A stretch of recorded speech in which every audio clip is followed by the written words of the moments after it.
आपके घर में जो भक्ति होता है वो दीपक जला अगर दीजिएगा तो आपके घर जगमग करेंगे। वो मैंने कह दिया कथा के पहले अभी।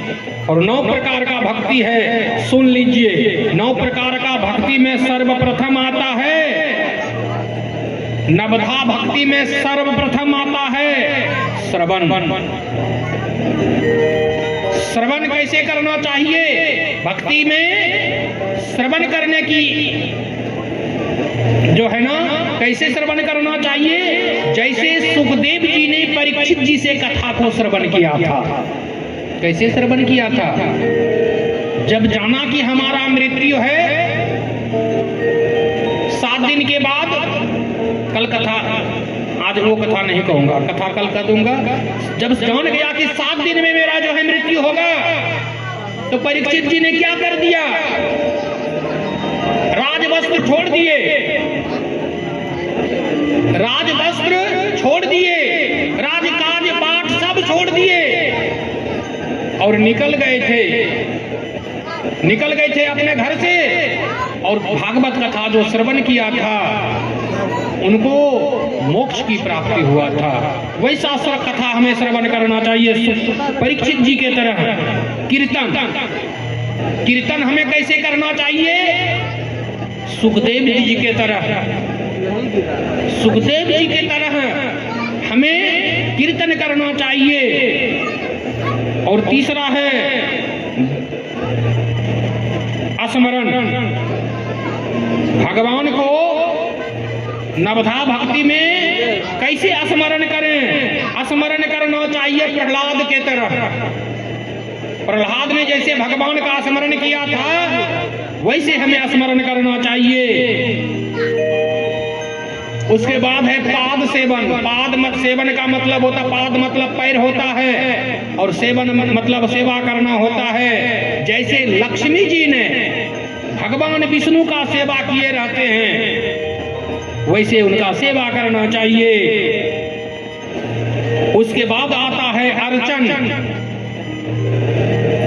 जैसे पृथु राजा ने, पृथु राजा इस पृथ्वी पर, या जो पृथ्वी हम लोग कहते हैं ना, इस पृथ्वी पर एक राजा हुए जिनका नाम था पृथु। उस समय यह पृथ्वी समतल नहीं थी, तो उनके राजकाज में अकाल पड़ गया। जब अकाल पड़ गया तो उन्होंने, पृथु राजा ने क्या किया? इस पृथ्वी के ऊपर अपने तीर बाण जो है चलाने के लिए तैयार हो गए इस पृथ्वी के ऊपर। तो पृथ्वी मैया, धरती मैया दोनों हाथ जोड़ के पृथु जी से कि हे पृथु जी, आप मुझे क्यों दंड देना चाहते हो, मारना चाहते हो? तो देखो ऐसा ऐसा बात है, अकाल पड़ गया है, तुम जो है उपज नहीं देते हो, अपने शरीर को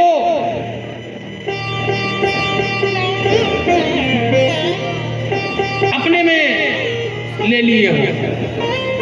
पृथ्वी मैया कहती हैं कि हे राजा, ऐसा करो कि इसको समतल कर दो, मेरे शरीर में जितना ताकत होगा मैं उतना उपज दूंगी, धन धान दूंगी। पृथु राजा ने इस पृथ्वी का ऐसा अर्चन किया और तब से इस धरित्री का नाम पृथ्वी हुआ। पृथु राजा के नाम से ही यह पृथ्वी हुई है। बंधन, उसके बाद है बंधन। बंधन कैसा करना चाहिए, किस तरह से करना चाहिए? तो कंस के भवन में सब अधार्मिक थे। कंस भवन में कोई धर्म से जुटे हुए नहीं थे, एक ही थे जो उनके भवन में थे। उनका नाम था अक्रूर। उनका नाम था अक्रूर। तो भगवान का बंधन अक्रूर जी की तरह करना चाहिए। उसके बाद आता है दास्य। दास से मतलब होता है सेवक। भगवान का दास हमें किस तरह बनना चाहिए? जिस तरह हनुमान जी ने राम जी का सेवा किया है उस तरह हमें दास बनना चाहिए। उसके बाद है सख्य। सख्य का मतलब होता है मित्र। हमें मित्रता कैसी करना चाहिए? हमें कैसे मित्र बनाना चाहिए? कैसे? जैसे अर्जुन ने भगवान से मित्रता किया था। अर्जुन का सारथी कौन था?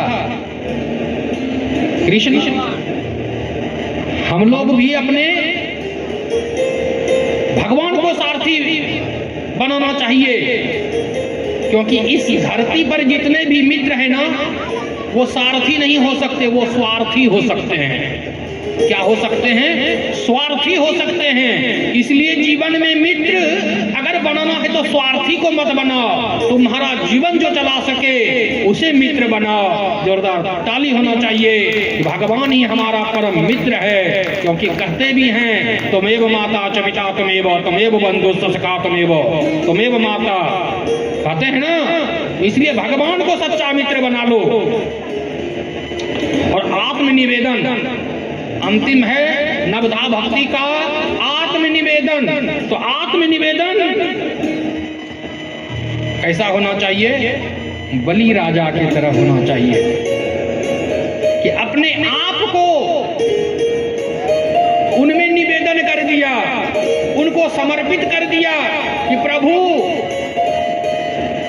हे प्रभु, मेरे 2 पानी पूर्ण हुए हैं, तीसरा नहीं हुआ है, तो ऐसा करो मैं आपको अपना शरीर निवेदन कर देता हूं। ऐसा है नवधा भक्ति। भक्ति इतना आसान नहीं है जितना आसान सोचते हैं। भक्ति पे चलने वालों को सदैव कष्ट दुख की होती है मिलन। क्या होता है? सदा दुख मिलेगा। कैसे? जब भगवान श्री कृष्ण ने पांडवों को राज दे दिया, कितने बड़े युद्ध हुए, और जब भगवान जाने लगते हैं तो क्या कहते हैं भगवान अपनी हुआ कुंती से कहते हैं कि हे हुआ, मैं तो जा रहा हूं, मुझे जाने का आदेश दो, और अगर आपको कुछ और चाहिए तो मांग लो। तो कुंती क्या कहती हैं कि हे कृष्ण, जब मेरा कोई नहीं था, मुझे कुछ नहीं था, तब तो आप थे मेरे, और अब जब सब चीज मिल गए हैं, आप सब चीज दे दिए हैं, तो आप ही जा रहे हैं। तो इसलिए मैं आपसे प्रार्थना करती हूं, मांग करती हूं कि संसार में जितने दुख हैं, तकलीफ हैं, कष्ट हैं, वो हमें दे दो। क्यों? कि अगर तकलीफ कष्ट दुख रहेगा तो मैं तुझे अपने आगे देखूंगी, अपने आगे पाऊंगी। कुंती ये साधारण रानी नहीं थी, कुंती साधारण स्त्री नहीं थी। ये भारत की नहीं, इस भारत के पहले जो है, जो जम्बूद्वीप था, उसकी मलकान थी, और उन्होंने भगवान से दुख को मांगा था। याद कीजिए। और हम लोग क्या करते हैं? भोलानाथ का मंदिर जाते हैं, 1 लोटा जल चढ़ाने, क्या कहते हैं भगवान से? हे प्रभु देखिएगा, मेरा पति जो है फल्ला रईस बाबू बन जाए, हाँ, अगर चपरासी है तो सीधे डीएम बन जाए। मेरा बेटा अगर 5वां पास है, 5वां में पढ़ रहा है, तो मेरा बेटा डायरेक्ट डॉक्टर बन जाए। हाँ, मेरे घर जो है एक मंजिला जो है 8 मंजिला कर दीजिए प्रभु। ये सब हम लोग भगवान से मांगते हैं, और भगवान से कुछ नहीं मांगना चाहिए। भगवान कहता है, भागवत कहता है, भगवान से कुछ मत मांगो। बिन मांगे मोती मिले, मांगे मिले ना भीख। क्या सही बात है ना? इसलिए भगवान के पास कुछ मत मांगो। वो तुम्हें भेजा है, तेरे भोजन का और तेरे रहने का और तेरे सब चीज का वो पहले से ठिकाना कर दिए, लिख दिए हैं।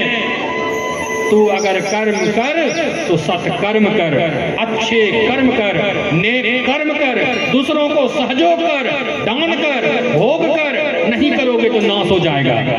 हाँ, दान नहीं करोगे, भोग नहीं करोगे तो क्या होना है? नाश होना है।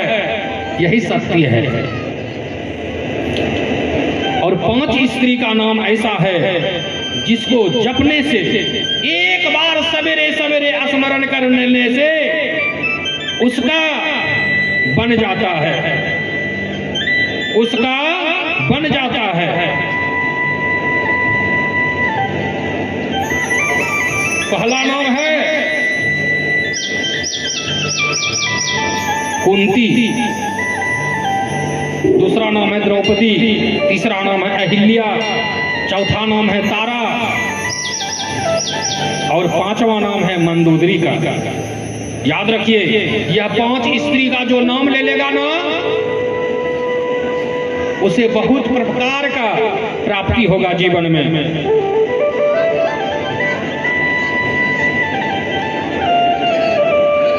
राम नाम तू रट ले बंदे। हाँ, रटना है तो क्या